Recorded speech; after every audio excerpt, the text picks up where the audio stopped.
दोस्तों नमस्ते, मैं सुशील कुलकर्णी। आप देख रहे हैं एनालाइजर न्यूज हिंदी। कल ही मुझे पूना के एक दर्शक श्री वाघमारे जी का कॉल आया और उन्होंने मुझसे कहा कि सुशील जी, आप हमेशा बोलते तो हो, मैं सुनता भी हूं, बस सुनता हूं और अस्वस्थ सा हो जाता हूं। कभी भी लॉजिकल एंड पे कोई भी केस क्यों नहीं जा रहा?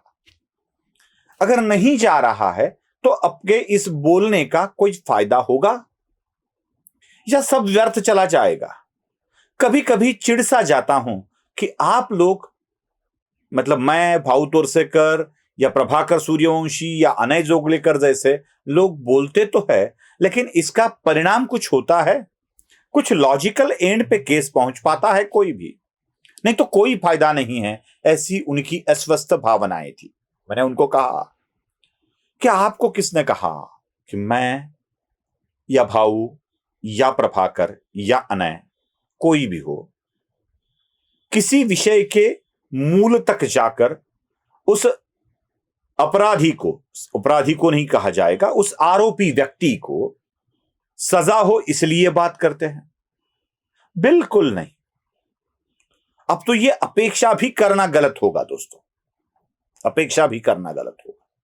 फिर क्यों बात करते हैं? तो मराठी साहित्य में एक प्रयोजन आता है। मराठी क्या, कौन से भी साहित्य के प्रयोजन होते हैं, उसमें विरेचन एक अच्छा प्रयोजन है। मतलब मेरे दिल को एक तसल्ली हो कि मैंने मेरे मन के अंदर की बातें जो अभ्यास कर बताई है वो दुनिया को भी मैंने बता दी है। मुझे जो पता चला है, जो चला पता वो दिया बता, इसीलिए ये बातें हम करते रहते हैं। दूसरी बात यह है कि अगर आने वाली पीढ़ी को एक ही विषय समझे तो आरोपी महात्मा बन सकता है। इसलिए आरोपी महात्मा न बने, उसके जीवन के दूसरे पहलू भी लोगों के सामने, आने वाली पीढ़ी के सामने हो, इसलिए हम बात करते रहते हैं और करते रहेंगे। दोस्तों, शुगर फैक्ट्री, सहकारिता वाली शुगर फैक्ट्री और महाराष्ट्र राज्य सहकारिता बैंक, जिसे शिखर बैंक भी कहा जाता है, इस बैंक के मामले में भी मैं लगातार बातें करता आया हूं।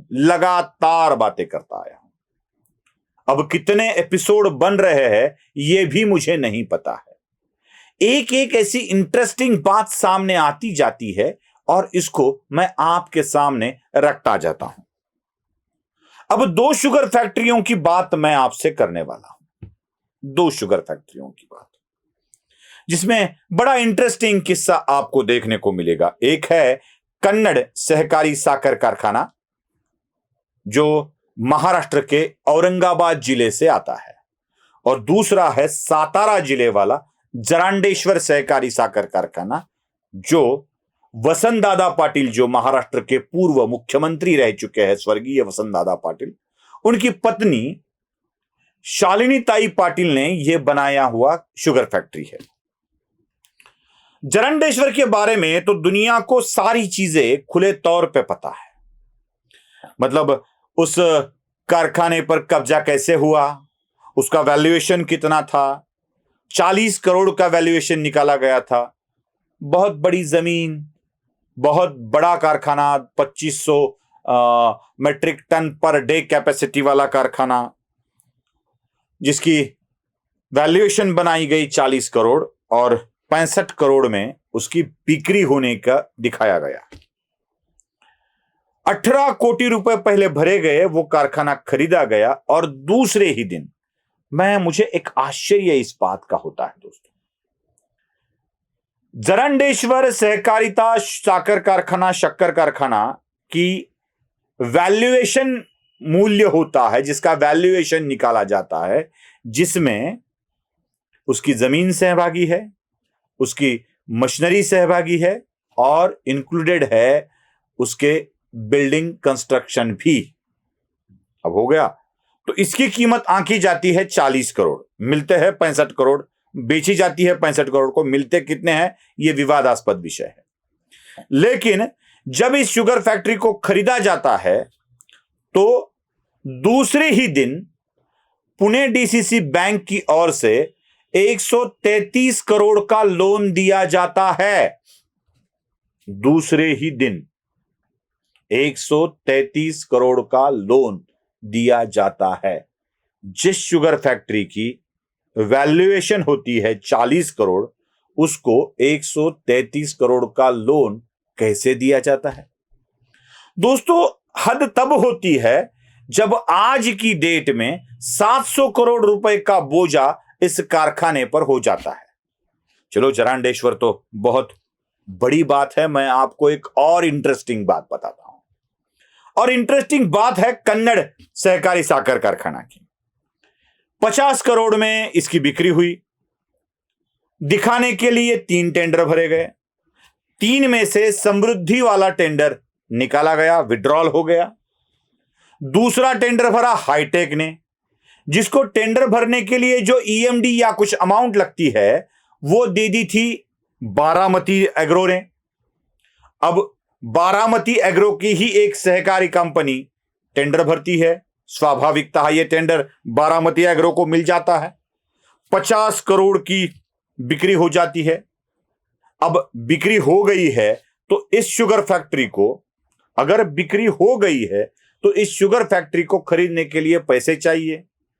नाम पर होने से पहले ही एसबीआई की पुणे ब्रांच द्वारा 27 करोड़ रुपए लोन दिया जाता है। मतलब बैंक से पैसे उठाए, दे दिए शिखर बैंक को, महाराष्ट्र राज्य सहकारी बैंक को, और यह कारखाना अब आगे बढ़ने लगता है। दोस्तों, आपको जानकर हैरानी होगी, इस कारखाने के लिए काम करने वाले मजदूरों के 30 करोड़ रुपए देना बकाया है, जो कि देना खरीदने वाले पार्टी को अनिवार्य है। साथ ही साथ वहां के किसानों के जो उनके शेयर है, जिसे भाग भांडवल कहा जाता है, और रिटर्नेबल डिपॉजिट्स है, नॉन रिटर्नेबल डिपॉजिट्स है, ये कुल मिला के 150 करोड़ का देना है किसानों को। और सरकार की 42 करोड़ की थकामी है, गारंटी है सरकार की। तो लगभग 150 करोड़ के ऊपर, 200 करोड़ के करीब देन है शुगर फैक्ट्री को। इसका कोई जिक्र नहीं हुआ, ना ये दिए गए, ना इसके बारे में कोई बात करता है। मरता है तो किसान मरता है, मरता है तो कर्मचारी मरता है, वर्कर मरता है, लेबर मरता है, सामान्य आदमी ही मरता है। लेकिन दोस्तों, आपको असल किस्सा अब पता चलेगा, मैं जो बता रहा हूं।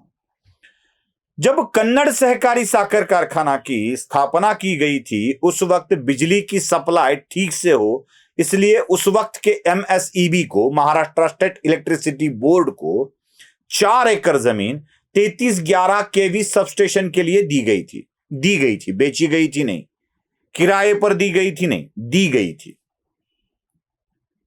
अब ये 4 एकड़ जमीन पर सबस्टेशन खड़ा किया गया, कारखाने को बिजली की सप्लाई होती रही, अच्छी सप्लाई मिले, कोई रुकावट ना हो, इसलिए वहां पे निकटतम सबस्टेशन बनवाया गया था।